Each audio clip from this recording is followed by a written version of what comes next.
Hey guys, Sam from Manfa's Makes. Happy Saturday! Who is ready for some Saturday stories? Apologies that I didn't do these last weekend, but I was still feeling a bit grotty. But I am almost 100% again. Oops, sorry, just bumped the table. So, stories are back. So where did we leave off? Welcome back to all my returners and hi to any newbies. If you are new here, on a Saturday and a Sunday, I read you stories from this book here, Grimm's Complete Fairy Tales, and I am going to be reading you all of the stories inside. There is a complete playlist for the stories I have read so far. Please do check it out. And I have also read The Wizard of Oz. That has its own separate playlist. So where did we get to? Okay, so we are on, I'm going to put the book on the table and I'll be looking down at the table to read. But you just need to sit back, relax, listen and work on your project. So, story 101, Bearskin. There was once a young fellow who enlisted as a soldier, conducted himself bravely and was always the foremost when it rained bullets. So long as the war lasted, all went well, but when peace was made, he received his dismissal, and the captain said he might go where he liked. His parents were dead, and he had no longer a home, so he went to his brothers and begged them to take him in, and keep him until war broke out again. The brothers, however, were hard-hearted, and said, "What can we do with you? You are of no use to us. Go and make a living for yourself." The soldier had nothing left but his gun. He took that on his shoulder and went forth into the world. He came to a wide heath on which nothing was to be seen but a circle of trees. Under these he sat sorrowfully down and began to think over his fate. "I have no money," thought he. "I have learned no trade but that of fighting, and now that they have made peace they don't want me any longer, so I see beforehand that I shall have to starve." All at once he heard a rustling, and when he looked round, a strange man stood before him, who wore a green coat and looked right stately, but had a hideous cloven foot. "I know already what you are in need of," said the man. "Gold and possessions you shall have, as much as you can make away with. Do what you will, but first I must know if you are fearless, that I may not bestow my money in vain." "A soldier and fear, how can those two things go together?" he answered. "You can put me to the proof." "Very well then," answered the man, "look behind you." The soldier turned round and saw a large bear, which came growling towards him. "Oh ho!" cried the soldier, "I will tickle your nose for you, so that you shall soon lose your fancy for growling." And he aimed at the bear and shot it through the muzzle. It fell down and never stirred again. "I see quite well," said the stranger, "that you are not wanting in courage, but there is still another condition which you will have to fulfil." "If it does not endanger my salvation," replied the soldier, who knew very well who was standing by him. "If it does, I'll have nothing to do with it." "You will look to do that for yourself," answered Greencoat. "You shall for the next 7 years neither wash yourself, nor comb your beard, nor your hair, nor cut your nails, nor say one paternoster. I will give you a coat and a cloak, which during this time you must wear. If you die during these 7 years, you are mine. If you remain alive, you are free, and rich to boot, for all the rest of your life." The soldier thought of the great extremity in which he now found himself, and as he so often had gone to meet death, he resolved to risk it now also, and agreed to the terms. The devil took off his green coat, gave it to the soldier, and said, "If you have this coat on your back, and put your hand into the pocket, you will always find it full of money." Then he pulled the skin off the bear and said, "This shall be your cloak, and your bed also, for on this you shall sleep, and in no other bed shall you lie, and because of this apparel you shall be called Bearskin." After this the devil vanished. The soldier put the coat on, felt at once in the pocket, and found that the thing was really true. Then he put on the bearskin and went forth into the world, and enjoyed himself, refraining from nothing that did him good and his money harm. During the first year his appearance was passable, but during the second he began to look like a monster. His hair covered nearly the whole of his face, his beard was like a piece of coarse felt, his fingers had claws, and his face was so covered with dirt that if cress had been sown on it, it would have grown. Whoever saw him ran away, but as he always gave the poor money to pray that he might not die during the 7 years, and as he paid well for everything, he still always found shelter. In the 4th year he entered an inn where the landlord would not receive him, and would not even let him have a place in the stable, because he was afraid the horses would be scared. But as Bearskin thrust his hand into his pocket and pulled out a handful of ducats, the host let himself be persuaded and gave him a room in an outhouse. Bearskin was, however, obliged to promise not to let himself be seen, lest the inn should get a bad name. As Bearskin was sitting alone in the evening and wishing from the bottom of his heart that the 7 years were over, he heard a loud lamenting in a neighbouring room. He had a compassionate heart, so he opened the door and saw an old man weeping bitterly and wringing his hands. Bearskin went nearer, but the man sprang to his feet and tried to escape from him. At last, when the man perceived that Bearskin's voice was human, he let himself be prevailed on, and by kind words Bearskin succeeded so far that the old man revealed the cause of his grief. His property had dwindled away by degrees. He and his daughters would have to starve, and he was so poor that he could not pay the innkeeper and was to be put in prison. "If that is your only trouble," said Bearskin, "I have plenty of money." He had the innkeeper brought there, paid him, and put a purse full of gold into the poor old man's pocket besides. When the old man saw himself set free from all his troubles, he did not know how to be grateful enough. "Come with me," he said to Bearskin. "My daughters are all miracles of beauty. Choose one of them for yourself as a wife. When she hears what you have done for me, she will not refuse you. You do in truth look a little strange, but she will soon put you to rights again." This pleased Bearskin well, and he went. When the eldest saw him, she was so terribly alarmed at his face that she screamed and ran away. The second stood still and looked at him from head to foot, but then she said, "How can I accept a husband who no longer has a human form? The shaven bear that once was here and passed itself off for a man pleased me far better, for at any rate it wore a hussar's dress and white gloves. If it were nothing but ugliness, I might get used to that." The youngest, however, said, "Dear father, that must be a good man to have helped you out of your trouble, so if you have promised him a bride for doing it, your promise must be kept." It was a pity that Bearskin's face was covered with dirt and with hair, for if not, they might have seen how delighted he was when he heard these words. He took a ring from his finger, broke it in two, and gave her one half. The other he kept for himself. He wrote his name, however, on her half and hers on his, and begged her to keep her peace carefully, and then he took his leave and said, "I must still wander about for 3 years, and if I do not return then, you are free, for I shall be dead, but pray to God to preserve my life." The poor betrothed bride dressed herself entirely in black, and when she thought of her future bridegroom, tears came into her eyes. Nothing but contempt and mockery fell to her lot from her sisters. "Take care," said the eldest. "If you give him your hand, he will strike his claws into it." "Beware," said the second. "Bears like sweet things, and if he takes a fancy to you, he will eat you up." "You must always do as he likes," began the elder again, "or else he will growl."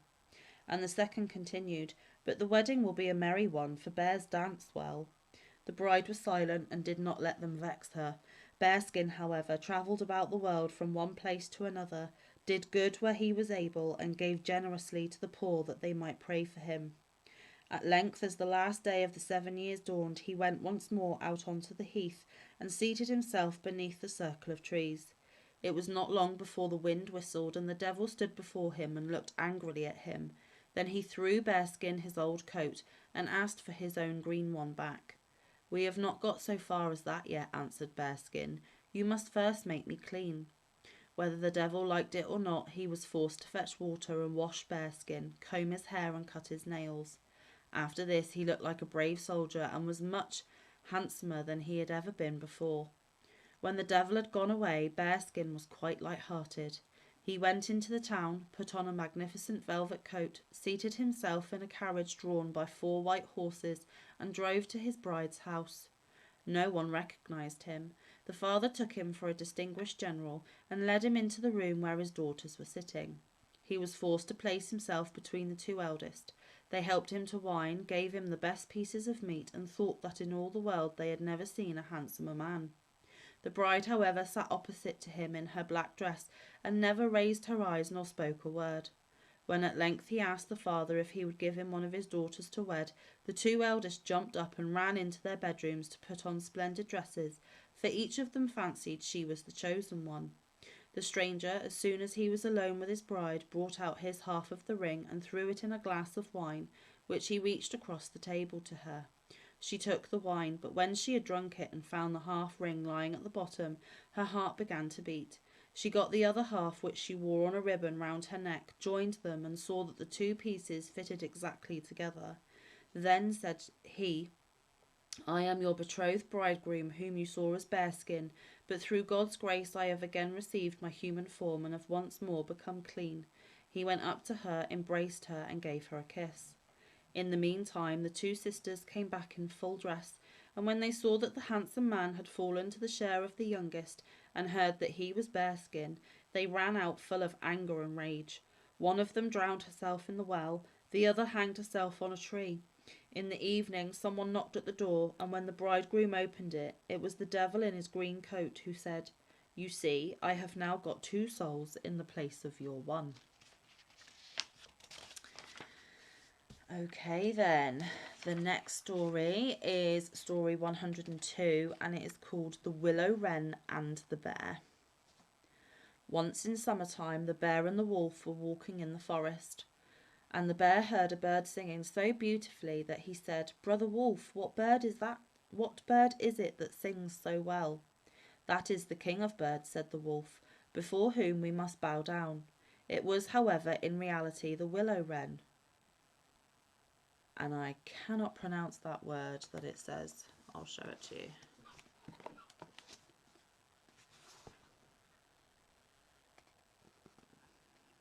Zaunkönig, maybe. If that's the case, said the bear, I should very much like to see his royal palace. Come, take me there. That is not done quite as you seem to think, said the wolf. You must wait until the queen comes. Soon afterwards the queen arrived with some food in her beak, and the Lord King came too, and they began to feed their young ones. The bear would have liked to go at once, but the wolf held him back by the sleeve and said, No, you must wait until the Lord and Lady Queen have gone away again. So they observed the hole in which was the nest and trotted away. The bear, however, could not rest until he had seen the royal palace, and when a short time had passed, again went to it. The king and queen had just flown out, so he peeped in and saw 5 or 6 young ones lying in it. Is that the royal palace? Cried the bear. It is a wretched palace, and you are not king's children, you are disreputable children. When the young wrens heard that, they were frightfully angry and screamed, No, that we are not. Our parents are honest people. Bear, you will have to pay for that. The bear and the wolf grew uneasy and turned back and went into their holes. The young willow wrens, however, continued to cry and scream, and when their parents again brought food, they said, We will not so much as touch one fly's leg, no, not if we were dying of hunger, until you have settled whether we are respectable children or not. The bear has been here and has insulted us. Then the old king said, Be easy, he shall be punished, and he at once flew with the queen to the bear's cave and called in, Old growler, why have you insulted my children? You shall suffer for it. We will punish you by a bloody war.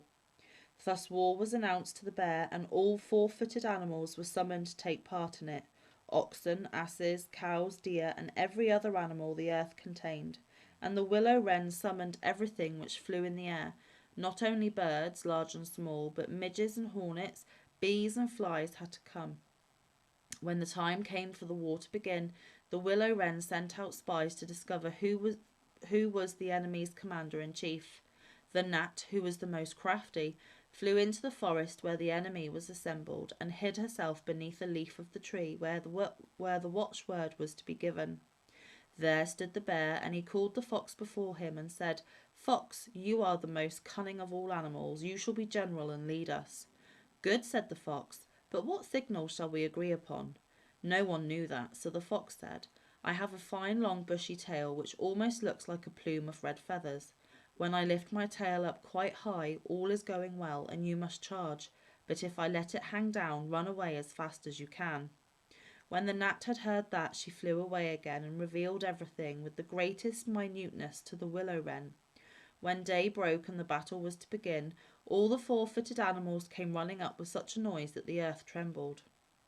The willow wren also came flying through the air with his army with such a humming and whirring and swarming that everyone was uneasy and afraid, and on both sides they advanced against each other. But the willow wren sent down the hornet with orders to get beneath the fox's tail and sting with all his might. When the fox felt the first sting, he started so that he drew up one leg in pain, but he bore it and still kept his tail high in the air. At the second sting, he was forced to put it down for a moment. At the third, he could hold out no longer and screamed out and put his tail between his legs. When the animals saw that, they thought all was lost and began to fly, each into his hole, and the birds had won the battle. Then the king and queen flew home to their children and cried, "Children, rejoice, eat and drink to your heart's content. We have won the battle." But the young wrens said, "We will not eat yet. The bear must come to the nest and beg for pardon and say that we are honourable children before we will do that." Then the willow wren flew to the bear's hole and cried, "Growler, you are to come to the nest to my children and beg their pardon, or else every rib of your body shall be broken." So the bear crept there in the greatest fear and begged their pardon. And now at last the young wrens were satisfied and sat down together and ate and drank and made merry till quite late into the night. Okay, and the last one for tonight is very, very short, but it is story 103 and it is called Sweet Porridge. There was a poor but good little girl who lived alone with her mother, and they no longer had anything to eat.